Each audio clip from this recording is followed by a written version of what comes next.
Você acha que escolhe os seus relacionamentos, mas a maior parte do tempo você repete a história dos seus pais. E essa repetição não é feita de forma consciente. Você está seguindo um roteiro que foi escrito antes mesmo de você nascer. Eu sou o Átila, psicólogo. Eu sou Raquel, terapeuta sistêmica, e esse vídeo é sobre a influência da família de origem nas nossas escolhas amorosas. Amor, eu me lembro que a primeira vez que eu ouvi falar que eu estava repetindo a história dos meus pais, eu entrei em pânico. Naquele primeiro momento, não fez muito sentido, mas aí eu me convidei a parar e perceber. E eu não sei em que momento isso foi mais dolorido para mim. Primeiro, porque se teve algo que mexeu muito comigo na minha infância, e ali principalmente no começo da minha adolescência, foi perceber a forma como os meus pais se relacionavam. Porque eu sempre fui apaixonada pelo meu pai. E eu repetia várias vezes que se fosse para casar, que fosse com um homem igual ao meu pai. E falando agora, e também na época que eu escutei pela primeira vez, não fez tanto sentido, mas depois, nossa, é exatamente isso que eu tô fazendo. Porque desde o meu primeiro namorado, eu me sentia atraída por homens muito parecidos com o meu pai. Então, acessar essa verdade, olhar para os meus relacionamentos a partir das lentes sistêmicas, mexeu porque, como eu já disse, veio a questão de entender que eu mesma estava buscando aquilo que mais me fazia sofrer, que era ser traída em todos os meus relacionamentos, ou ainda quando eu coloquei essa lupa para ampliar o meu olhar, perceber que na minha família existem dois padrões assim bem fortes. As mulheres que sustentavam um relacionamento e aí admitiam muitas condutas, como por exemplo a traição, acreditando que a mulher sábia é a que edifica e tudo suporta, e que amor era isso, mas também existiam ali mulheres independentes, autônomas e que acabaram escolhendo o trabalho a se relacionar. Então, me deparar com essa realidade me convidou a perceber em mim o que me fazia repetir essa história. Por quê? Porque eu tinha muito medo de ficar sozinha. Eu queria muito me casar. Ao mesmo tempo, eu queria casar com um homem igual ao meu pai, mas o meu pai sempre foi um homem que traiu muito a minha mãe. E aí, me convidar a perceber e sentir: é possível fazer diferente? Porque naquele primeiro momento, por que eu repito? Foi a primeira pergunta que eu me fiz. O que é que acontece? Como assim que eu não quero, mas acabo indo exatamente na direção que me leva a repetir todo esse cenário? Eu passei a minha vida, né, ali inteira presenciando isso. E aí entender que eu, enquanto criança, e que nós, enquanto crianças, aprendemos com os nossos pais a forma de a gente se relacionar, é como se eu fui montando esse quebra-cabeças. E aí foi apenas conhecendo a constelação familiar que muitas dessas fichas caíram e eu pude perceber e me dar a autorização para conseguir então fazer diferente, porque eu entendi que eu buscava repetir de forma inconsciente, porque a minha necessidade era de me sentir pertencente ao meu sistema familiar, à minha família, aos meus pais, que acabam se tornando os nossos mestres na arte de se relacionar. É, amor, e é interessante porque uma coisa que eu aprendi, né, que isso é biológico, né? Nós somos mamíferos, nós somos seres sociais, então a gente precisa se relacionar e a gente precisa pertencer, né? Então vamos dizer que o vilão não é o pertencimento, né? Por quê? Porque quando a gente é criança, é uma questão de sobrevivência ou pertencer. Então, uma criança, literalmente, ela corre um risco de vida se não for dado afeto. Então, a criança não se desenvolve só em ser alimentada, né, em ser nutrida, em ter ali um lar, um teto, né, enfim, a gente botar o cobertor quentinho.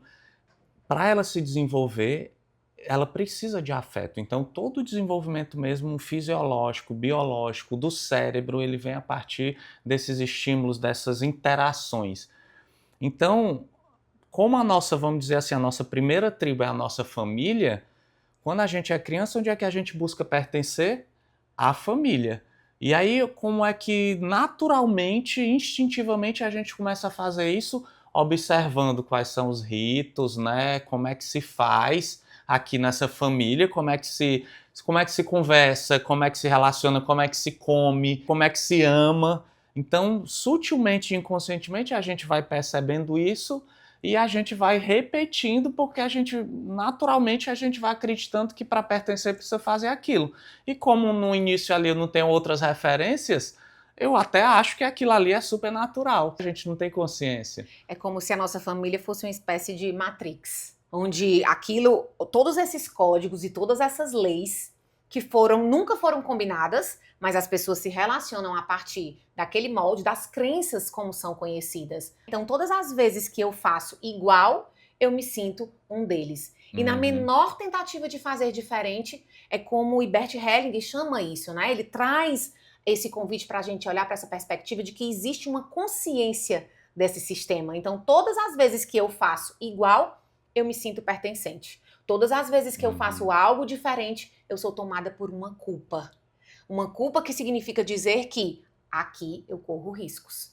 E é curioso a gente olhar sob essa perspectiva, porque às vezes dentro de uma família, por exemplo, que se vive muita dificuldade no contexto amoroso, quando eu estou em dificuldade, eu encontro nesse ambiente, nesse lar, um lugar seguro para conversar sobre isso. Ao passo que, se as minhas irmãs ou a minha mãe, a minha família não teve sorte no amor ou não vivenciou, né, relações com equilíbrio e com afeto, eu não me sinto nem autorizada a compartilhar sobre isso com elas. Então eu acabo sendo leal de forma invisível, de forma inconsciente a esse grupo. E a gente sente isso fisiologicamente. Quando a gente olha para essas questões através das lentes sistêmicas, são 3 ordens que ali se pode observar: o pertencimento, a hierarquia e o equilíbrio. Esse equilíbrio nas trocas. Então, o pertencimento, ele vem como esse chamado e essa tentativa de me fazer um com todos.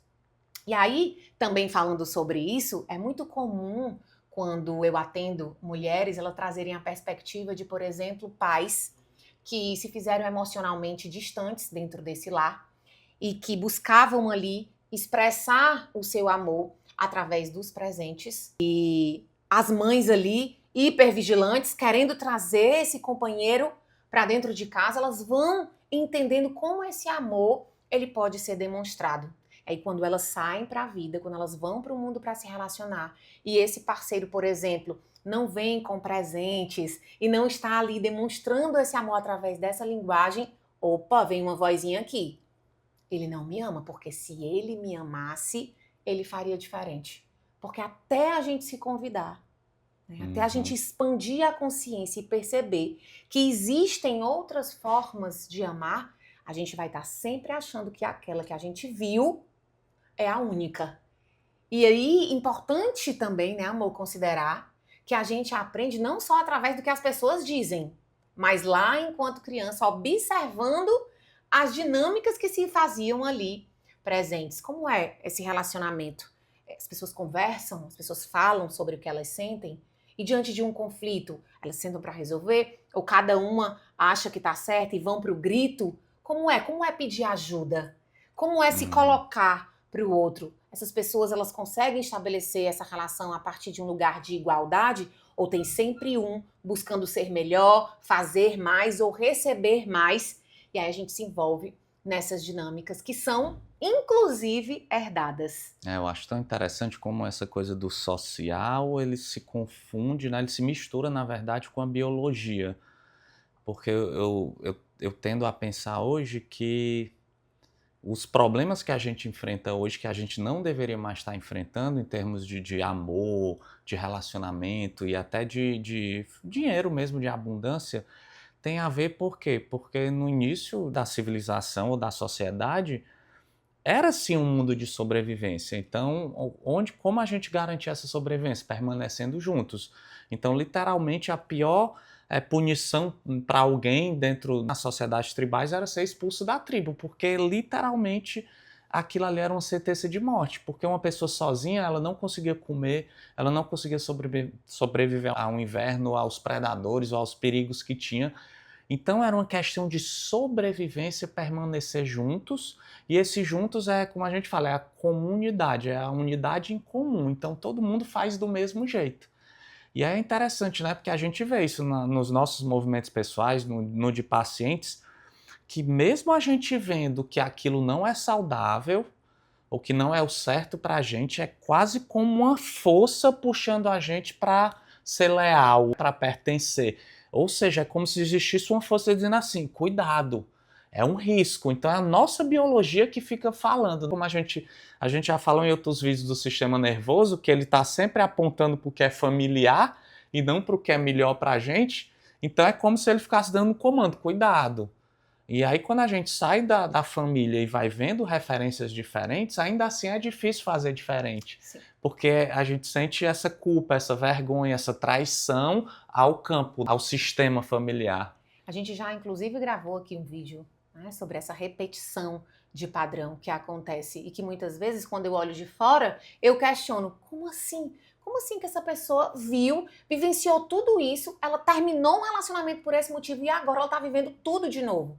Na neurociência, a gente aprende que essa dor da rejeição e dessa exclusão, ela equivale no cérebro a uma dor física. Então isso é muito forte.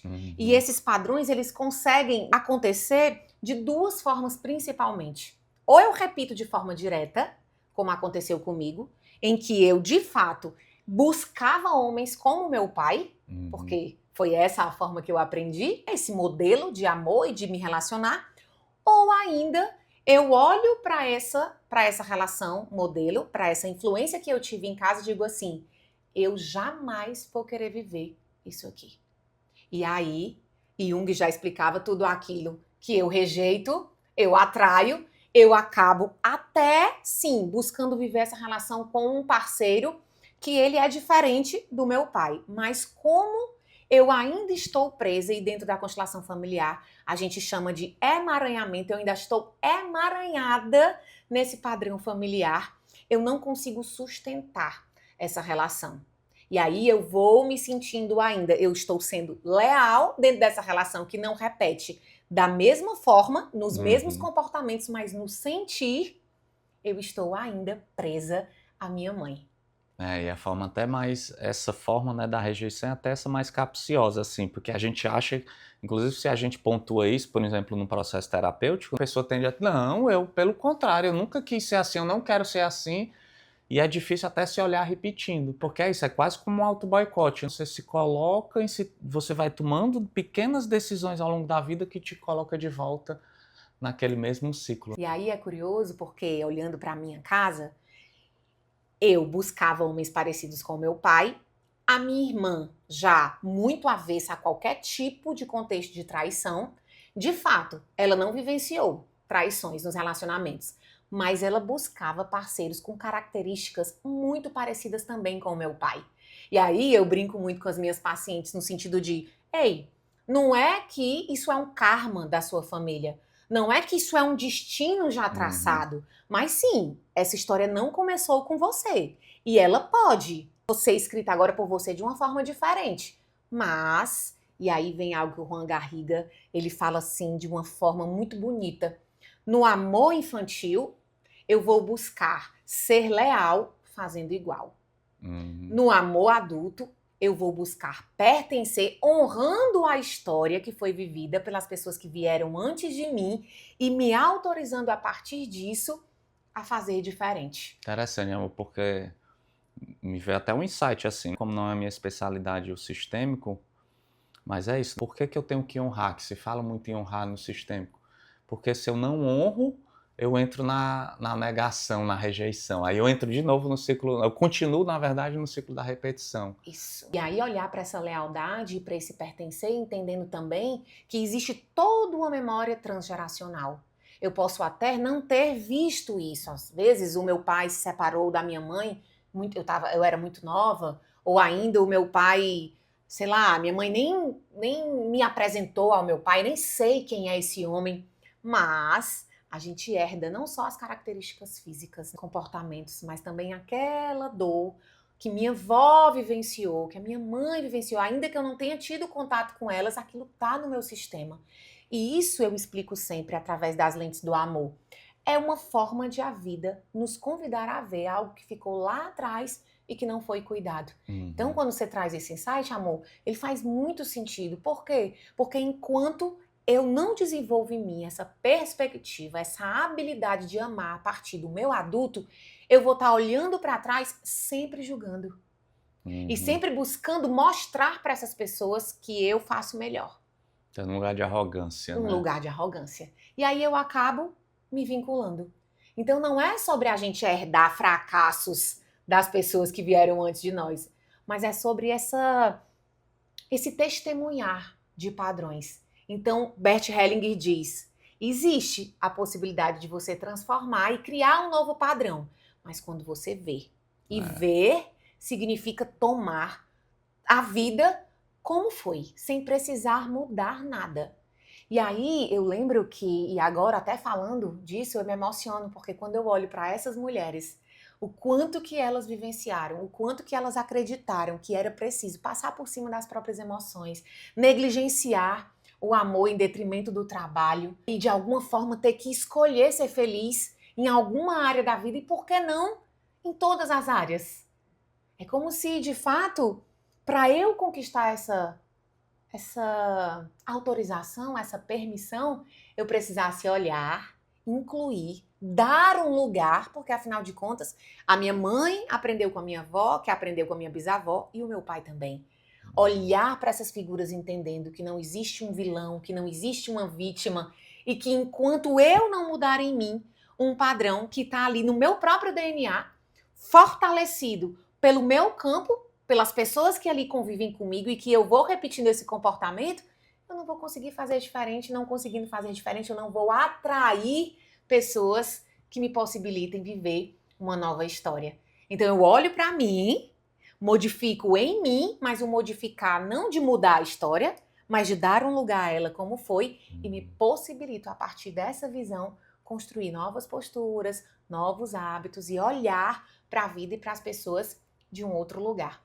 Quando eu vejo essa questão da herança familiar, acho que precisa mesmo, dentro do processo de autoconhecimento, um refinamento do olhar, né? Que a gente fala do ver, de conseguir observar essas dinâmicas acontecendo na nossa vida. Porque parece até uma armadilha. E aí a arrogância é a principal armadilha, porque se eu ficar nesse lugar de achar que eu não sou influenciado, que eu superei, ou que isso... Quando você se vê, você está repetindo. Quando você se vê, você está emaranhado. Então tem que ter esse refinamento de sempre olhar e fazer esse movimento, de honrar, de entender que eu posso fazer diferente, que eu não preciso fazer igual. E aí eu acho que aí entra também a questão do corpo, de eu entender também no nível do corpo, de que eu não sou mais uma criança, então eu dou conta de por um momento ali eu parecer não pertencer. Então eu falo muito assim para os meus pacientes que não é que você não tem que pertencer não, mas a questão é que a gente acha que o único lugar de pertencimento é essa família de origem. E às vezes a família a gente só tem que honrar e não necessariamente a gente precisa estar ressoando ali igual, nas mesmas coisas, afinidade e tudo, não.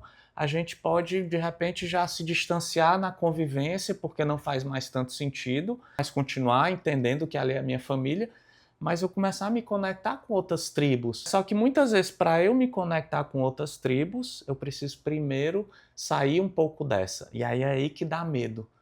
Porque aí entra de novo nesse lugar quase de instintiva. Se eu não pertencer a lugar nenhum, eu estou em risco. E a gente não consegue fazer essa transição, onde o nosso próprio crescimento vai nos fazer nos conectar com novas tribos, com novas pessoas, porque a gente vai construir uma nova família, a gente não vai mais ser da família de origem, a gente vai construir a nossa própria. E aí a gente olha até para para os rituais mesmo das sociedades tribais, de casamento. Existia uma forma de ritualizar isso ser feita de uma forma saudável, onde eu saio daqui e eu vou construir o meu próprio caminho. Então, quando eu entrava na adolescência, para o menino tinha um ritual, para a menina tinha um ritual. Quando você ia construir sua família, para um menino tinha um ritual, para a mulher tinha outro ritual. Por quê? Para que a gente consiga entender que mudou, que agora a gente vai fazer diferente. Eu acho que hoje fica tudo muito confuso, muito emaranhado. Sim, e é tão interessante, amor, quando você traz isso, porque um dos grandes pontos de conflito dentro dos relacionamentos, para a gente que olha dentro de uma perspectiva sistêmica, é justamente entender que às vezes o casal ele se forma, a mulher vem com todo o repertório da família dela, o homem também vem com seu próprio repertório e ao invés de eles se convidarem a construírem juntos um novo campo, porque afinal de contas eles estão ali constituindo uma nova família, não. Ela vem querendo que seja do jeito dela, ele por sua vez vem querendo que seja do jeito dele, da família dele, porque funcionava lá, precisa repetir. E aí esse convite, agora que nós estamos aqui, vamos construir o nosso modelo, o jeito que funciona pra gente.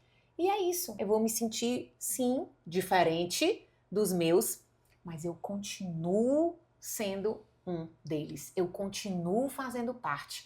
Agora, fazendo diferente. Porque senão, a gente vai estar sempre repetindo, sem nenhuma possibilidade. Às vezes, mulheres, né, as minhas pacientes chegam, Raquel, como assim? Eu já constelei isso, eu não acredito que mesmo já tendo constelado, eu estou vivendo isso de novo. E aí quando você traz, e a gente trabalha com o corpo, né, amor? E aí eu trago, e aí eu quero até fazer isso com você, que está assistindo a gente agora. Para um instante e percebe o que é que você aprendeu na matéria de se relacionar com os seus pais. O que é que você percebe até hoje repetir como padrão, como um comportamento? E ao acessar essa memória, percebe como é sentir no seu corpo. Isso traz peso ou traz leveza? Isso te contrai ou te expande? Porque o nosso corpo, ele é um sinalizador. Então não adianta você dizer que, mas eu já superei, eu entendi que isso é a história da minha mãe, que essa é a história do meu pai, mas se eu falo isso e eu ainda percebo que existe aqui uma raiva, um remorso, o meu corpo me conta que ainda tá aqui, que ainda tá vivo. E aí o convite é poder olhar com muita generosidade e honrar de um novo lugar. Por quê? Porque você não consegue mudar a história de quem veio antes de você. Mas você consegue, a partir de você, abrir caminhos para quem vem depois. E aí eu acho, amor, isso o mais lindo do sistêmico. E aí, resumindo, olhar, honrar e seguir em frente, fazer diferente se necessário, não é isso? Então é isso, gente. Então a gente faz o convite. Se inscreve aqui no canal para não perder os próximos vídeos. No próximo vídeo a gente vai estar falando sobre por que é tão difícil para os homens, né, demonstrar emoções e se mostrar vulnerável nos relacionamentos. Comenta aqui também o que é que ressoou em você dentro desse assunto e também compartilha com alguém que está precisando ouvir isso.